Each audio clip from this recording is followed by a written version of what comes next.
Hello everybody and welcome back to Dee-licious. I'm Dee and today we are making jam.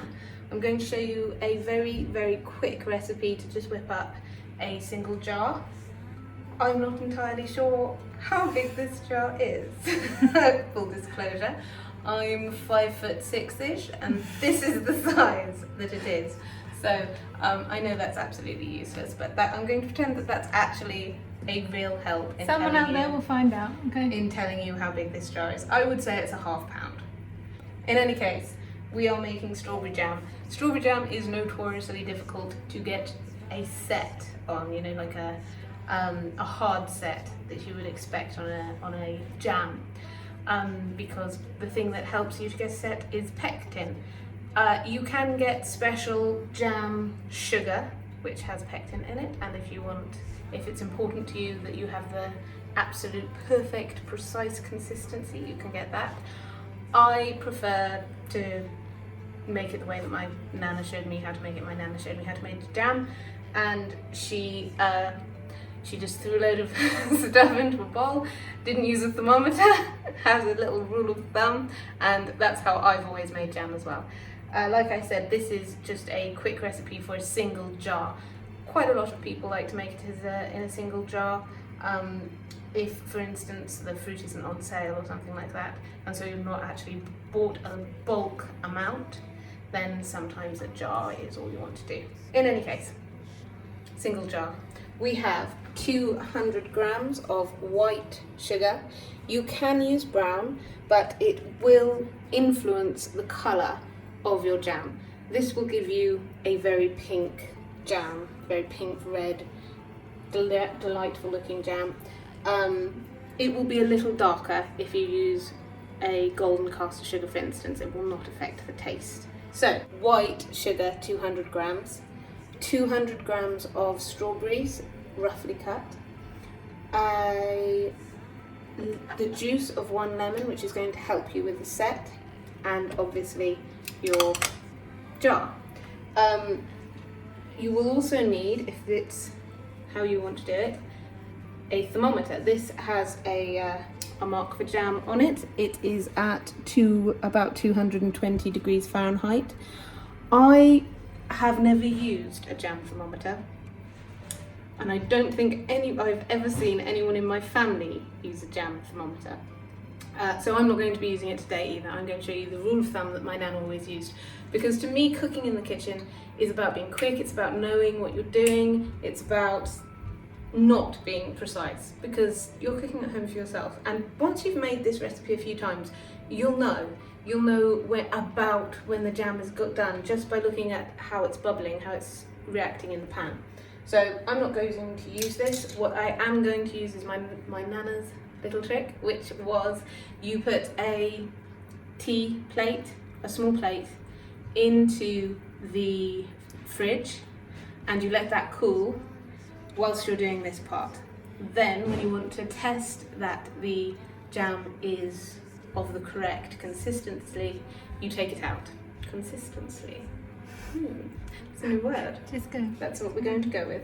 In any case, so you want to I have a gas hob, so that's what we're going to be using. I miss my auger. You say that every time. Auger. Seriously, get over it. I'm used to working on an auger. You want it on a medium-high heat. You want a pan about this size, and you're going to put your strawberries in first, along with your lemon juice. Oops, put a few. Right, like so. And you're going to let those stew a little bit.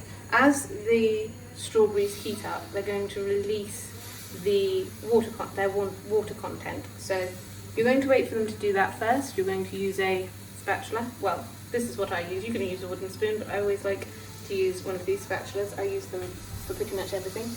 And when they've started to stew, which I'll show you in a minute, then you're going to put your sugar in. I like to wait until they've stewed a little before I put my sugar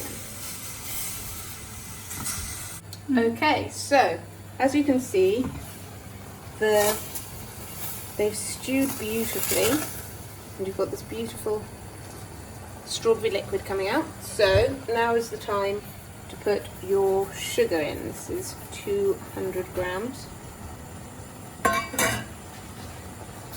And give it a mix.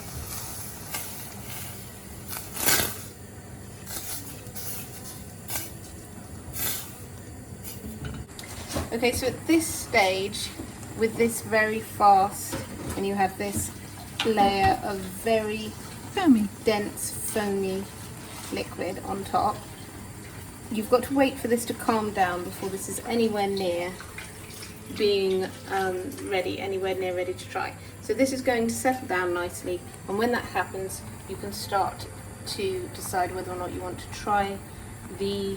Oops, it's fogged up. You can decide whether you want to try the and see if it's ready to bottle. Okay, so as I said, this is one of those things in cooking that you can specify for yourself. This is how I like my strawberry jam. I like it to have, see, it's almost a thick syrup, and this is how I like, at the point at which I like to bottle it. And it tastes lovely. Right, so turn that off.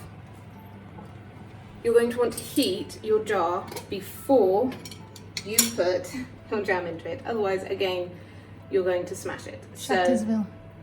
What I like to do is I like to run my hot water tap through until it's nice and hot, and then I like to fill the jar, put the lid on, and leave it until I can feel the heat through the jar. Then I just tip it out and pour my jam into it. So that's what we're going to do.